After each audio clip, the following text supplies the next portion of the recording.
us as they do come in. Yeah. And I'll just do a quick introduction for you, and then I'll minimize myself and you can go ahead and share your screen. Great. Okay. So welcome everyone to the Irish American Heritage Museum. Delighted that you've joined us tonight. We are thrilled actually to have Neil Thompson, who's a journalist and author.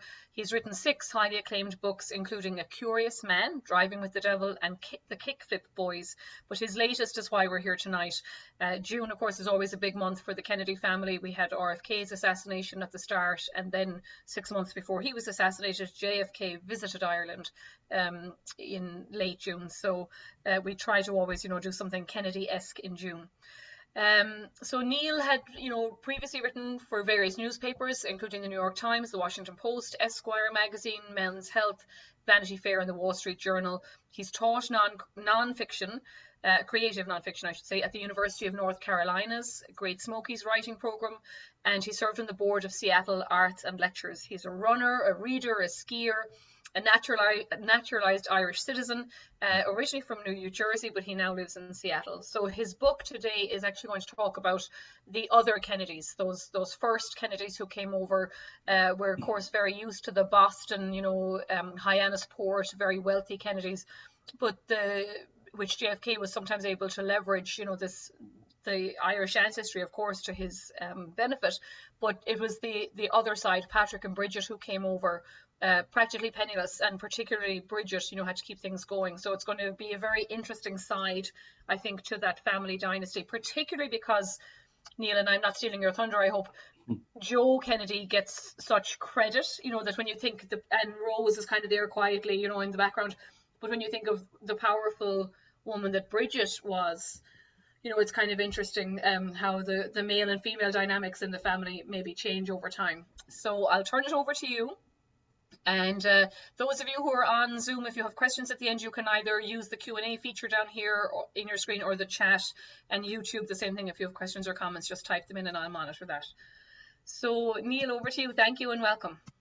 Thank you so much, Elizabeth. It's great to be here. I really appreciate you putting this together, and thanks to so much those who are joining live or those who are watching this on YouTube. It's a real treat to talk to you all about this book, which was many years coming. And I think and hope, especially for an audience like this who cares about Irish history and maybe your own heritage, sheds a little light on a lesser known aspect of the Kennedy saga. The title is called The First Kennedys, The Humble Roots of an American Dynasty. And first, actually, before I go further, I just want to say, because I've got my Guinness here, Sláinte to everyone. Thanks for joining. This is actually half Guinness and half non-alcoholic Guinness, which I just discovered they make, which is a little weird and maybe sacrilegious to some people, but it allows me to have more than one in these days. Good. Well, I have seltzer, so there you go. But Sláinte. So what I thought I'd do is I have a brief presentation. I'm going to share my screen here and give folks just a little overview of the book, read a couple of pages after that, and then open it up for questions. Either you and I can chat, Elizabeth, or if anyone has questions to share in the chat room, I would love to have this be more of a conversation than just me blabbing on screen. So let me share my screen and get rolling. Oops, come on. Back to the beginning. Here we go. So I guess a good place to start might be a comment that Elizabeth, you just made about how many of us, myself included, before I got started on this book, we think of the Kennedys essentially starting with Joe Kennedy. He's been credited ever since he was very young for being the patriarch of that family. We've got this excellent book called The Patriarch about his life. Even though he is on the cover of my book, posed here at the beach, not Hyannisport, but I forget the name of it, on the other side of Cape Cod, Nantucket, Nanatuck, near Cohasset. And in any case, that photo there is Joe Kennedy on the left on the cover of the book. On the right is his father, PJ, and then between them is Joe's eldest child, Joe Jr.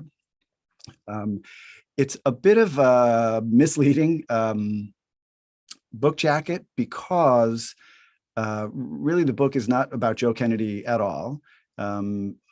It's about his grandparents, as Elizabeth mentioned, Bridget and Patrick. But more than anything, it's about Bridget Kennedy, Bridget Murphy Kennedy.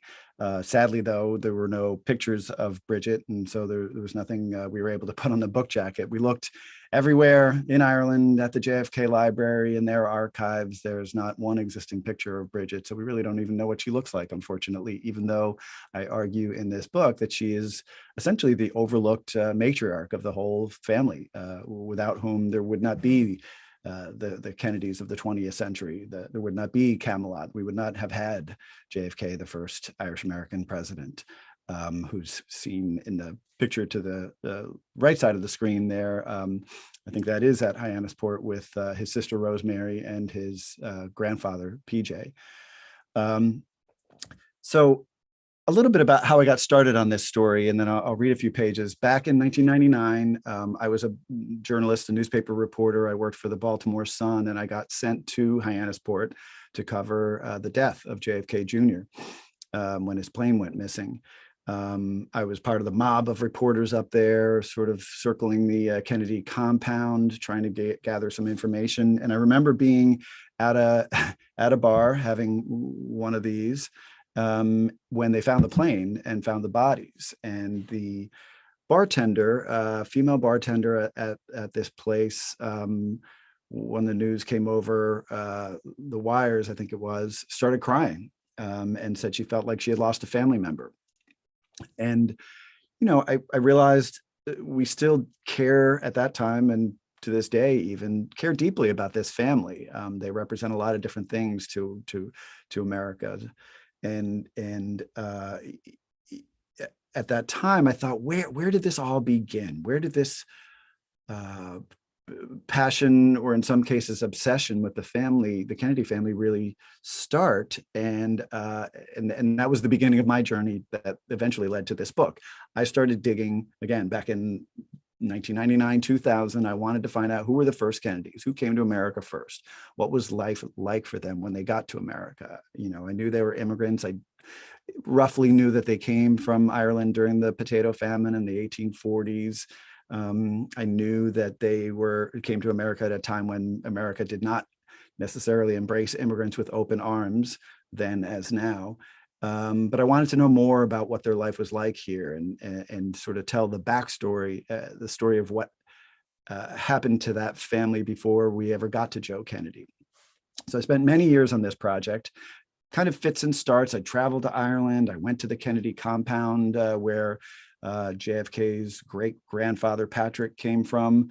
But in time, I really learned that it was JFK and RFK's great-grandmother, Bridget, who was really the overlooked heroine of this story, arriving, as this drawing depicts, poor, alone. She was part of a wave of Irish immigrant women who outnumbered the men at that time. More women emigrated from Ireland during the potato famine and for the next few decades after than did the men.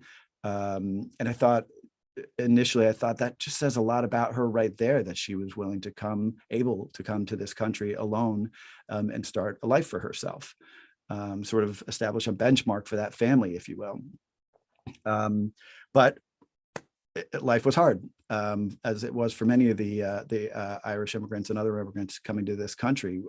They arrived here at a time when not only were they poor and diseased, and many of them coming from rural parts of Ireland and landing in giant cities that were just overwhelming to them, but they were immediately confronted with the forces of nativism and discrimination that unfortunately are a part of our entire history of immigration in this country.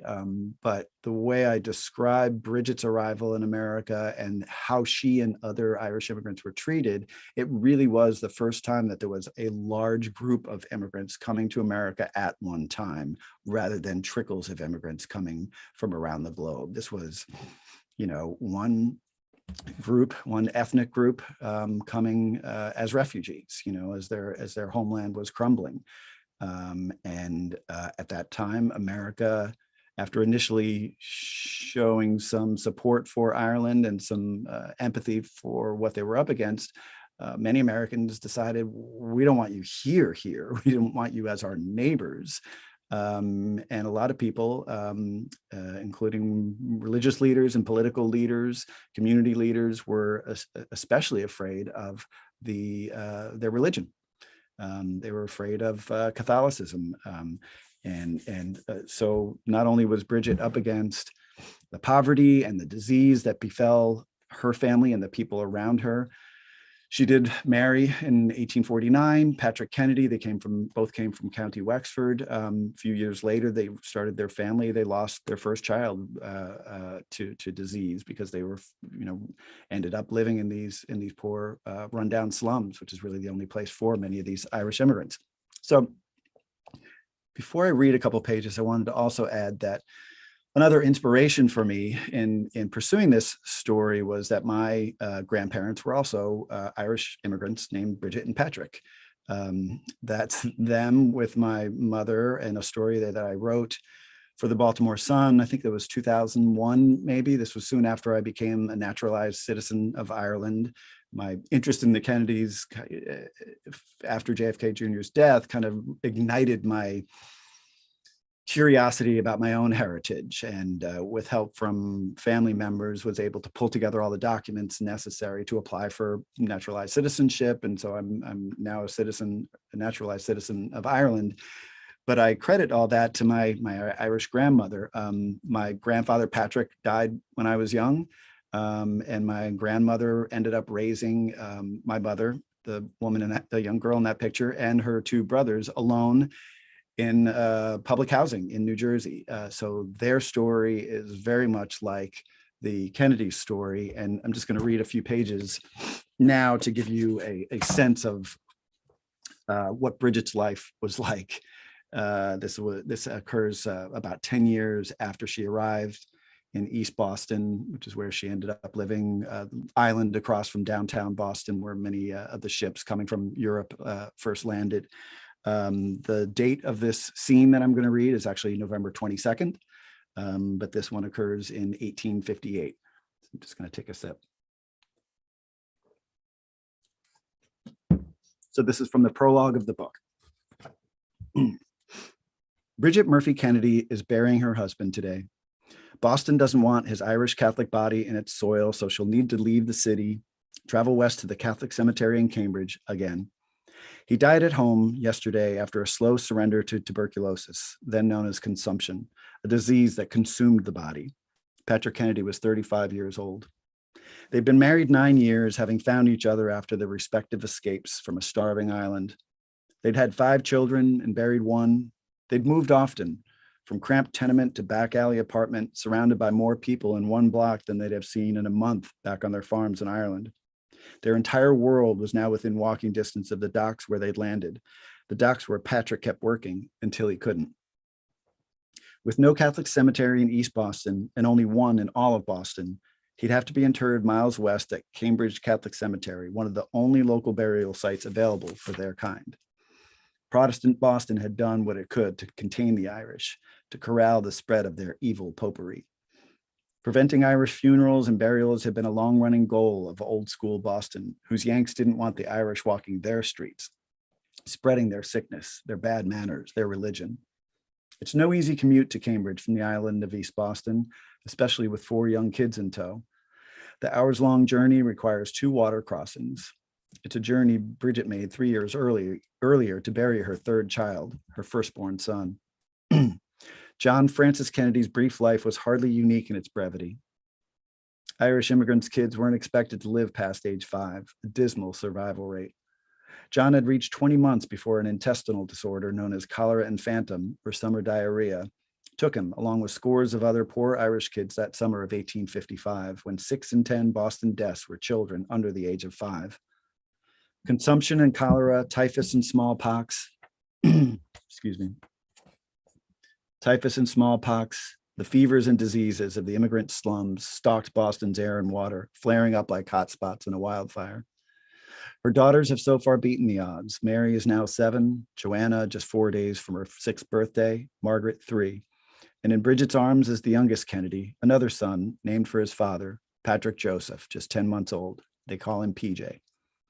Mass was held earlier that day at East Boston's Church of the Most Holy Redeemer. The pastor, James Fitton, offered a few kind words about Patrick, his work at the shipyards, where he made barrels. The death of Patrick Kennedy earned no mention in the papers, just another dead Patty among tens of thousands who'd been pouring into Boston and Philadelphia, Boston, New York City, and New Orleans over the past decade. It's a brittle cold Tuesday with snow in the air as they start to make their way to the graveyard. A horse-drawn hearse carries the coffin, followed by carriages with Bridget and her children, then mourners on foot, a slow procession beyond Boston's city limits, a common sight. The question has persisted for more than 20 years, where to put dead immigrants in a city that doesn't want Irish or Catholics in its soil. City officials have passed laws and statutes to prevent Catholics from burying their dead in the mostly Protestant city. The city's lone Roman Catholic cemetery, St. Augustine, in South Boston, has been full for years. There's Bunker Hill Cemetery in nearby Charleston, home of the infamous convent burning, whose town leaders rejected an incoming ship full of famine Irish, and generally shared the sentiments of their newspaper editor, William Weldon, who said, "Our country is literally being overrun with the miserable, wretched, vicious, and unclean paupers of the old country." They're not only introducing their wretchedness and disease among us, but if they ever recover from these plagues, they have a worse disease, which will overspread this country, their religion. So, not Charleston. Cambridge it would be. The decision had in fact been made 3 years earlier. A day after Little John's death, Patrick had found a family plot there and paid $6 for it, a grim investment, hoping he and Bridget wouldn't need it again soon. John was the first Kennedy buried in the New World, the first not to be sunk into Irish turf. As his own death neared, Patrick was perhaps comforted to know he'd be lowered into the same American ground to rest beside his son. His wife and children watch as the dirt covers his box. With Patrick underground, Bridget and the others retraced their steps back to East Boston. This is not the legacy she dreamed of on the deck of the ship that carried her here. She'll have to write to Patrick's parents back in Duncanstown and to her own family in nearby Cluna. Had it all been a mistake, thinking she could start a full new life in America? She has no choice now but to return to the job she took on when she'd arrived 10 years earlier. She'll go back to serving others, a domestic, a biddy, a maid. Her husband's death might have marked a tipping point into a tragic descent, into a lifetime as an overworked maid, watching her daughters become servants too, and her son an underpaid dock worker, all of them destined to die young and poor among the reviled horde of refugees. Instead, in a remarkable display of drive and resilience, over the next decade, Bridget will march from strength to strength. She'll become a proper wage earner, an entrepreneur, and even a landlord, at a time when most women needed a husband's permission and a special license to even open a business. She'll learn to sell things. She'll provide other immigrants with the supplies they need: flour, tea, milk, and liquor. She'll develop skills to pass on to her son. She'll loan him money to launch his career, which in time will make him one of the wealthiest and most influential men on the island of East Boston. And by the end of her life, she'll be recognized as a woman of many noble and charitable traits. But first, before all this, there came the irrevocable decision to cross an ocean to escape toward the potentially grim unknown. So that's a little taste of Bridget and how she started her life in America, as low as you can get. She continued to work as a maid after burying her husband, Patrick, and raising her 4 kids alone. She did start to get help from family members who came over from Ireland and lived with or near her.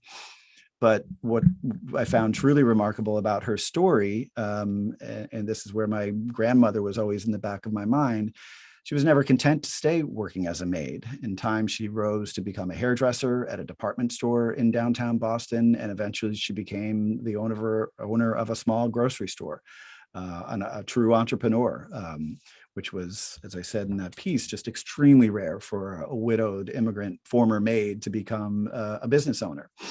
And that store in East Boston became this hub around which the rest of her family kind of circulated and thrived.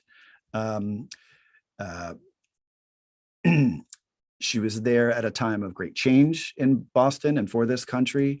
Unfortunately, we don't have a picture of what her shop looked like, but I was able to find on the left side, at least, the alleyway behind the shop many decades after she ran her shop there. But it's the only picture that I was able to track down of 23 Border Street. Her little shop was at 23 Border Street. And in time, she actually bought the whole building and rented out the apartments up above to other incoming immigrants, two of whom became her sons-in-law. And so I like to think that her shop looked a little like that picture on the right, at a time when they still had horse-drawn carriages moving things around in Boston. I mentioned that I traveled to Ireland. I have a couple pictures here on the left of the town of New Ross, where Bridget and Patrick probably left from or nearby. That picture of the whitewashed hut is actually the part of the Kennedy compound where Patrick Kennedy came from. It's still owned by his family today.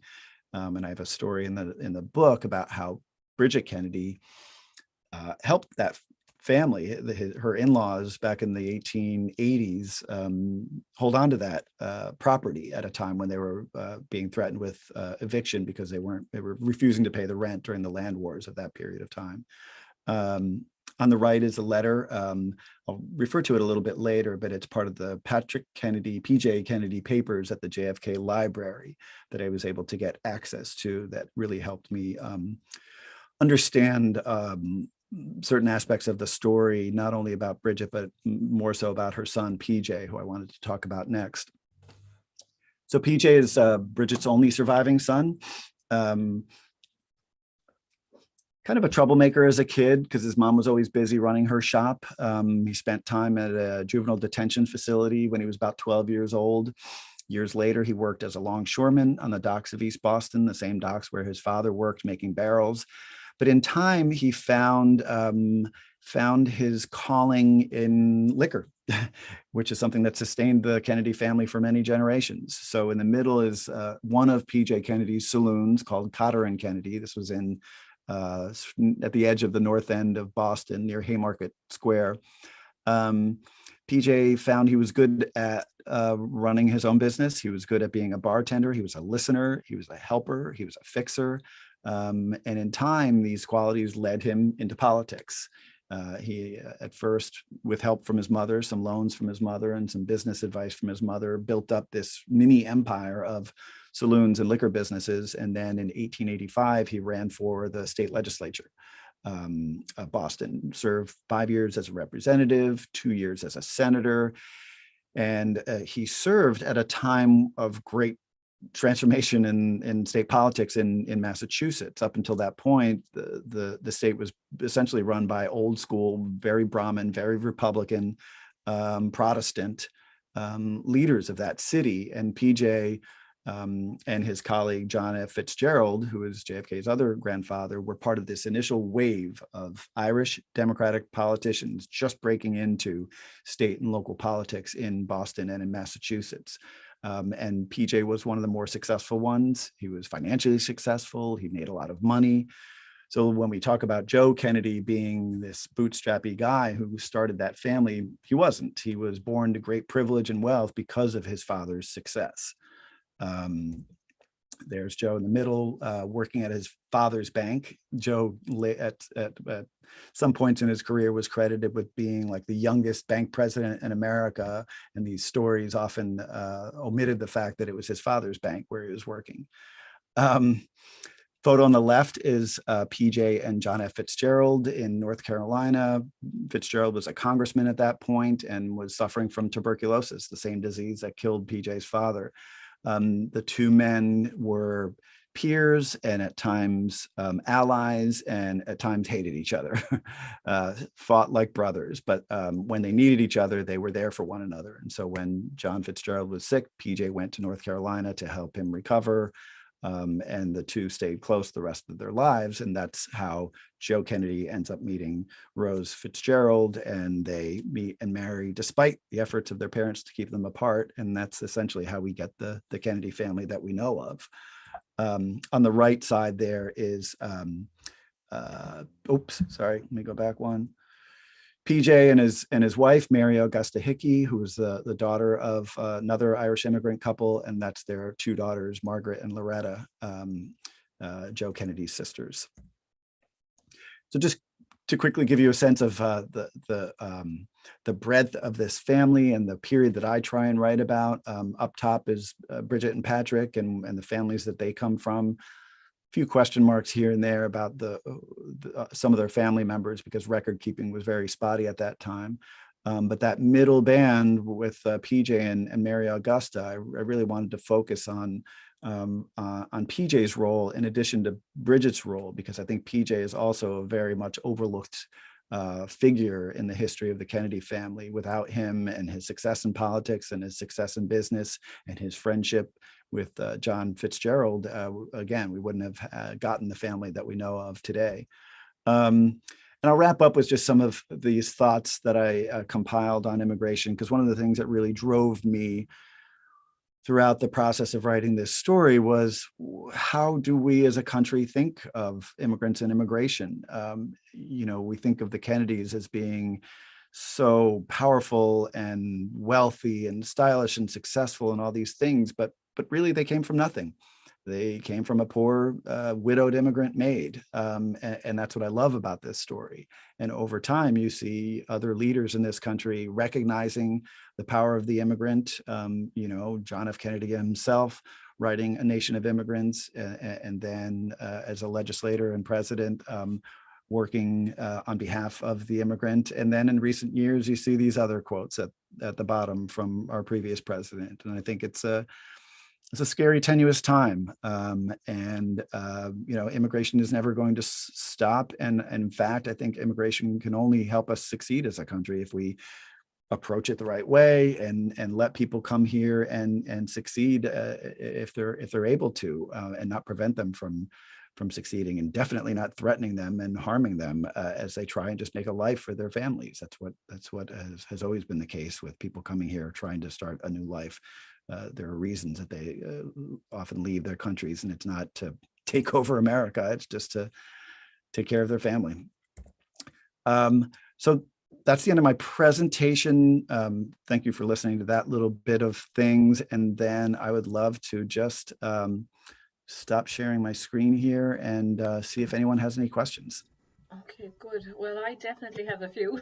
And Okay. so those who are online, as I say, use either the chat feature down here or the Q&A feature, and I'll monitor YouTube as well. So as an immigration historian myself, I think your final slide was very powerful, and it coincides with the story. I'd like you to maybe expand a little bit, because I think we forget how incredibly anti-Catholic this country was. The Irish, particularly somebody like the Kennedys, they appear to be the quintessential all-American family. Like, they're poised, they're beautiful, they're wealthy. I'm talking about our 1960s Kennedys. Yeah. So you forget, like, that, and particular Boston, it was maybe different, for people in New York or the Irish who made it to California, but Boston was incredibly anti-Catholic and anti-Irish for a long time. And it's kind of ironic, I suppose, that they do eventually become very powerful politically, but there are those kind of 40 or 50 years from the 1830s on where it was not safe really to be Catholic, and Philadelphia has some of those kind of problems too, where churches are burned. So can you expand a little bit on that? Yeah, and I was I guess shocked to learn more about just how hated the Irish were, as you said, in Boston and many other cities. I have a couple of scenes in the book of riots occurring in East Boston, of these nativist gangs, thugs with bricks and bats, and in some cases guns, marching through East Boston, throwing bricks through Irish businesses and homes, circling the Kennedys' church and threatening to burn it down. And these things occurred on a regular basis throughout the 1850s, 60s, 70s. And I do find it remarkable that in time, the Irish, just by sheer force of will and hard work and working their way up from the lowest rungs of the economic ladder, as Bridget did, slowly make that city their own. And now it's as Irish democratic a city as you can find in America. But back then, there were people doing everything they could to prevent that from occurring. They didn't want the Irish to succeed. I write in the book about the Know Nothing Party and other political leaders who had way more support than I realized. New York has a Know Nothing mayor. Yeah, exactly. Yeah. And a presidential campaign, candidate. Yeah. And that's where, you see the echoes to today, where we think of ourselves as a progressive country and open to the American dream and the immigrant success story. And really, we've had these strong forces who, in terms of power, come and go over time, but they're always simmering there. I'll use a sort of a crass comparison, but my wife and I have talked about this, and she said it's kind of like herpes. It goes into remission, but it doesn't go away. And then at times in history, it flares up and it's awful. And what's so amazing, Neil, is like the language used is the same. The group that it's used against kind of changes, but everything that they accuse, Catholics of being savage and clannish and pugnacious and all of these, it's exactly the words that you couldn't assimilate them. They're too foreign. And that was in the mainstream media, like, magazines like Puck and Harper's Bazaar and all of these things, like into the 1880s. I love showing there's a cartoon with a cup, and all of the elements are inside, and the Irish is the one element that won't mix, and there's Lady Liberty stirring it, but the Irish guy has a dagger and a green flag, so, and he's depicted as a monkey, probably. And like, I think what's so funny about it too is the very things that they need. You mentioned it, like not only the determination, but they're coming in such numbers that they can back each other up. And so they kind of have to stick together. They have to use the system that they're within. And so, they do embrace, I suppose, white privilege to an extent, because, it does allow, particularly in a city like Boston, where they're already looked down on, the only thing that separates them is the fact that they're white. And so, they do embrace that privilege, to an extent, but these are all held against them too. The fact that they, get into this kind of political party machine, sort of, they use patronage to reward each other, but they have to survive and to thrive, so it's a catch-22, if Totally. they had to. If they didn't use that system, they would remain in the ghetto, and then they would be equally untouchable because they're ghettoized, Yeah, exactly. Yeah. I mean, there were many no-win situations at that time. And I find it remarkable that they found ways to navigate all that and then move their way up a little at a time, even with some of these faults along the way. And someone like Bridget, as you said, like using her store, maybe, as they all did, as like a meeting place, boarding houses, they would take in people to room. And so there is this sense, particularly I think for that era of immigrants who come during the famine, although it was interesting when you showed their family tree, I noticed none of their family in Ireland apparently died during the famine. They all survive into the 1880s and the 1890s. So I guess they might have been farmers. Wexford might not have been that badly hit, as opposed to the West Coast and all. So there's different factors at home, and of course she's sending money back, as all immigrants did, so probably the family are surviving a little bit at home because of the people who had left to send back remittances. But how important do you think was somebody like Bridget? I guess the community rallied around her first when her husband died, and then it's amazing that she was able to either rent a store at first or slowly build up. Like, do you know if she borrowed money, or how did she just save and was able to purchase her store? Yeah, unfortunately, again, record keeping was spotty, so there's certain things that it drives me crazy that I just don't know, and had to sort of say as much in the book. I do think that it's possible that she got some help from this guy named Eben Jordan, who was the co-founder of Jordan Marsh Department Store. Fatherless kid who made his way to Boston at age 14 and started working in little shops, and then in time opened his own shop, and in time found partners and expanded into this huge, it's considered one of the first sort of departmentalized or department stores, because they in time went from selling just sort of, you know, ribbons and linens to kitchen supplies, and then clothing, and then shoes. And Bridget worked in the women's department cutting hair. But Eben Jordan was known to help his employees in times of need, and he was known to loan money to employees who wanted to break out on their own and start their own thing. It's possible he helped fund her or loaned her some money to get her started. You know, many of the things that you see her doing in her store clearly were influenced by things that she learned at Jordan Marsh. So that's one possibility. But I do find it fascinating. As you said, she was part of this community. They helped her, and then in time she helped them. And I think she very much represents that sensibility of giving back, of really committing yourself to a neighborhood and a community.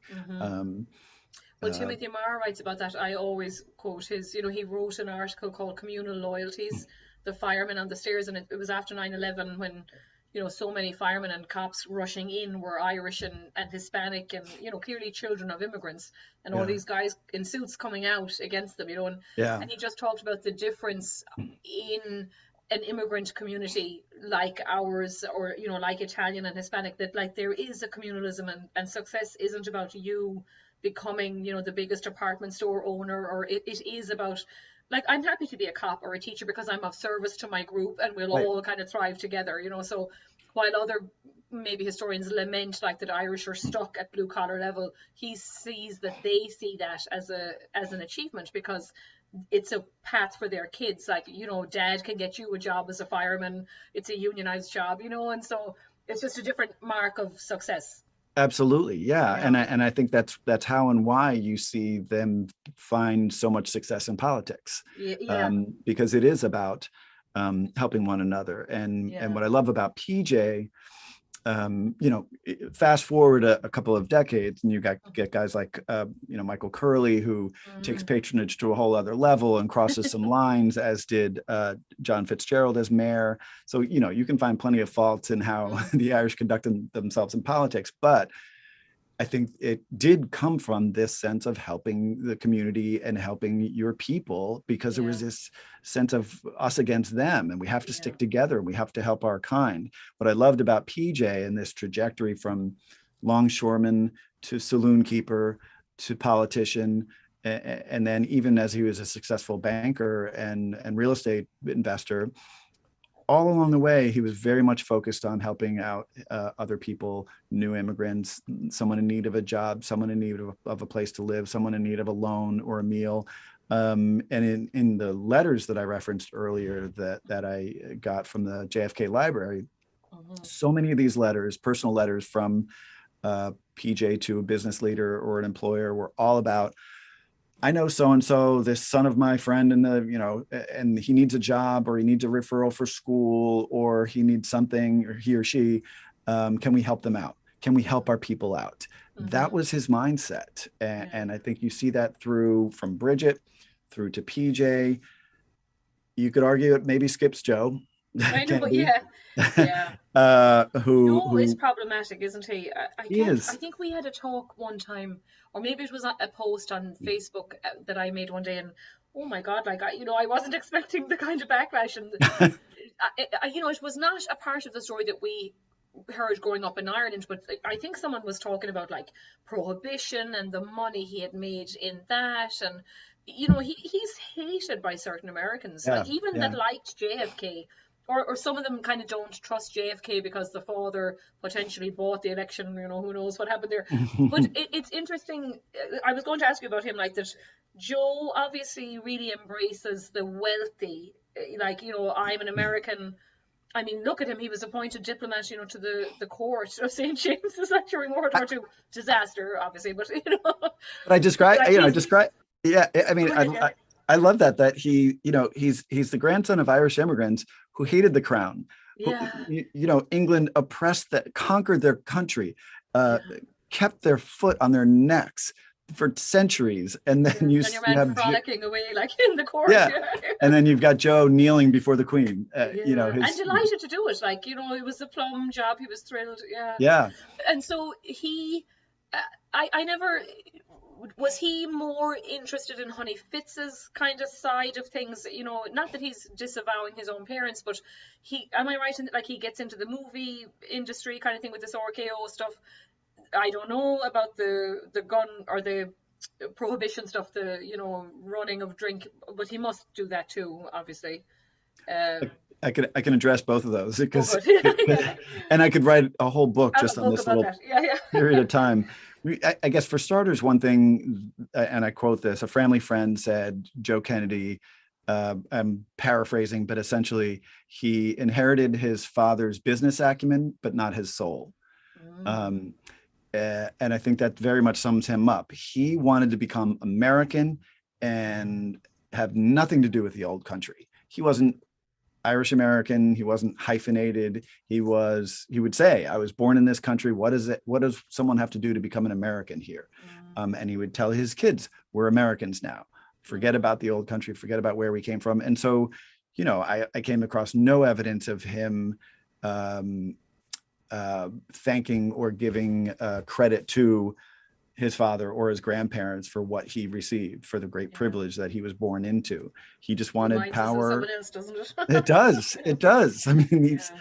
echoes are kind of remarkable to me. Mm, But the bootlegging, I think, is another one of these myths that mm. I don't know if he perpetuated it or it came later, but I don't think he was ever a bootlegger, rum runner. Um, I there, couldn't see him being into the risk of it, no, like, yeah. yeah. Mm, But his connection to liquor goes back to PJ, when PJ, his mm, father, who was applying for liquor licenses and running his liquor businesses right up until Prohibition hit. mm. When it became illegal to sell liquor, he went to all his shops, and Joe helped him and collected up all the liquor bottles and brought it to his house and put it in the basement. Nice. Okay. So Yeah. Joe had access to that. And there are a couple little stories about him, you know, bribing friends, or when Yeah. he was at Harvard, bribing a professor with some of his father's liquor. And maybe he sold some of that along the way, but he was never, out there rum running Yeah. and that kind of thing. He did make money from liquor after Prohibition by legally importing liquor and starting a business, like his father ran a business, but he Yeah. wasn't this swashbuckling, Prohibition I busting. kind of thought he wouldn't be. And, he strikes me, even though maybe he did dabble with the mafia later, Yeah, like, I think he would have been afraid to get too hands dirty, yeah, like, yeah. I don't think he could play with those big boys, sort of thing. Mhm. And how come he didn't go into politics? Was he, I mean, technically, maybe he was not liked, or did he see politics as kind of a public service and he's not into civil service, So, yeah. Very much so the latter, and Okay. in fact, it again speaks to that quote Yeah. about not getting inheriting his father's soul. PJ's view, his father PJ's view of public service and elected office was to give back. Hmm. I'm doing this to help our people and to protect our way of life. And Joe Kennedy would see his father, at the dinner table, and there'd be a knock at the door, or someone coming to ask for a loan or some help with something. And I have quotes in the book of Joe Kennedy being sort of disgusted with that. Yeah. Never could we sit at the dinner table without somebody asking something from his father. And he Hmm. wanted nothing to do with that because it meant Hmm. helping other people. Hmm. Um, so, his path right from the start was to make money, Okay. to do his own thing, and he was very good at it. Obviously, he was a Yeah. very successful man, and very driven. But he was in it for himself, and Hmm. then moving forward from that, in it for his sons, not so Right. much his daughters, but his sons, and getting them into positions of power. Yeah, and it was at that point then about prestige and power, and he could Yeah, be the power behind the throne probably. right. Um, so it's interesting too, you know, like John. You would think JFK, because he makes those beautiful speeches when he is in Ireland, at the end of June, and talks a lot about his background and the immigrant family and all, and so it's he must not have heard as such the Bridget story. Like maybe the father had whitewashed a bit of even that struggle, who wanted to claim a maid, right? As Yeah. a, yeah. So maybe, he may not have known the full story because the father would not have been into those roots Didn't as care. much. Yeah. Yeah, and Mm. I think it's a shame, and it um, feels like a missed opportunity for Yeah. JFK to have, and RFK and others to have really tapped back further into where they really came from, because it did establish a deep connection between them and other immigrants, or the working class, Yeah. or the poorer classes. I mean, that family after Joe very much did, I think, care for those who were in need. Yeah. I had a sister who had Down syndrome, and so I always appreciated the Kennedys' role, Yeah. Eunice Kennedy's role in helping create the Special Special Olympics. Olympics. And so Yeah. I think Yeah. you see those sensibilities through, Hmm. um, certain portions of that family. And I think Hmm. JFK and Bobby Kennedy spoke eloquently about those sensibilities, and the Yeah. need Absolutely. for politicians and government to help those in need. But but when it came to recognizing where Hmm. some of that originated, Came which is from. Yeah. Bridget, it just never happened. And you're No. right, it could have just been whitewashed. And I Yeah. found that to be the case even to this day, reaching out to other Kennedy family members and asking Hmm. them, what did you hear growing up about Bridget and Hmm. Patrick? Nothing. Nothing. They Yeah. didn't know. They Yeah. didn't know these stories. Hmm. Yeah, it's amazing. I mean, in a way, I suppose it's good to know they didn't invent, something or kind of cash in on it is the wrong word, but because I think if they knew it, I do think they would have deftly used it. I don't think it would have Yeah. been crass, but they must just not have been told it, and so that's interesting in itself. Yeah. Um, so what about the legacy of the Kennedys? Like, I mean, I don't know if we have a present generation that are kind of in the same league. Maybe there was a bit of I remember when John F. Kennedy Jr.'s plane went down, and the absolutely like this sense of almost inevitability, and of course the Irish love melodrama and tragedy and curses, and so you're kind of thinking of all of those things. Um, but have we? Are there Kennedys? I know um, some of the daughters of Robert are still sort of active, and Eunice's family. But I don't know, even Bobby's sons seem to have kind of drifted a bit, Yeah. so yeah, where are we with the Kennedy legacy? Maybe it's done, to be Mm, honest. It's yeah, sad to say, because there's so much potential, and there's still wealth there, and there's still sort of this goodwill, I think, yeah, toward that name, at least. But with the loss of it was Joe Kennedy in the primaries back in, I think it was 2020, when he lost to Ed Markey in Massachusetts. yeah, That meant that for the first time in decades, we don't have a Kennedy in Congress. yeah. Um, and I don't, unless there's a great comeback by Joe Kennedy at some point in some role, I don't see others sort of up and coming. I know, Mm, Caroline has never really gotten into politics except for serving in ambassadorial type roles, mm-hmm, and actually being an ambassador. I think Rory Kennedy does fascinating work as a documentary filmmaker, mm-hmm, and runs her own climate fund to support efforts around climate change. I think Maria Shriver does very good yeah, work as an ongoing journalist, and doing her part to pay attention to certain causes that mm-hmm, are consistent sort of with the Kennedy name. But mm-hmm, then you've got anti-vaxxing Robert Kennedy, yeah, and the other tragedies and weirdness that's yeah, been a part of that family. And so I don't see anything on the horizon that suggests that maybe there's the potential for another wave of inspiring or influential Hmm. Kennedys. I'd love to see. I'd love to be Hmm. proven wrong on that, but I just don't see it. Hmm.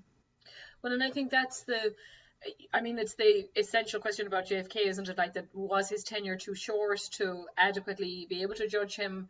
You Yeah. know, his record was spotty at the start, and then he Mhm. kind of stands up to the generals, and maybe he was going to head in a certain direction. But you kind of get the sense that RFK was more progressive, maybe, Yeah. and certainly more tuned into, the civil rights. And like his speech the night of Martin Luther King's assassination is amazing. Like Yeah. I try to share that every year. And so he really, even more than John, because I think John was so glamorous, and now of course we know he was so flawed with the women.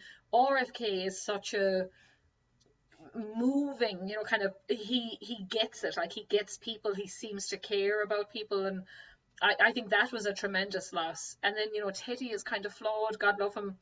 I actually really enjoyed him in the Lion of the Senate and all that, but he doesn't really ever get over Chappaquiddick, No. and No. so there's just this sense always of the loss, as you said, the potential, like, that was never quite Just like harnessed. so close. Yeah. And Yeah, I agree with you 100% about Bobby Kennedy. I think there was so much promise there, more so than JFK, yeah, in certain ways. And when you hear him speak the night of Martin Luther King's murder, and other times going to West Virginia and just speaking out of the back of a pickup truck yeah, extemporaneously and eloquently and hitting all the right notes. I mean, he's someone who I really think represents more than any of the Kennedys, maybe the yeah, legacy of Bridget and yeah. PJ. He Well, really and I lived it. just read an article the other day, because I had forgotten to post it, about, like, his last words. He asked the waiter who's holding his hand, and kind of has him in his lap,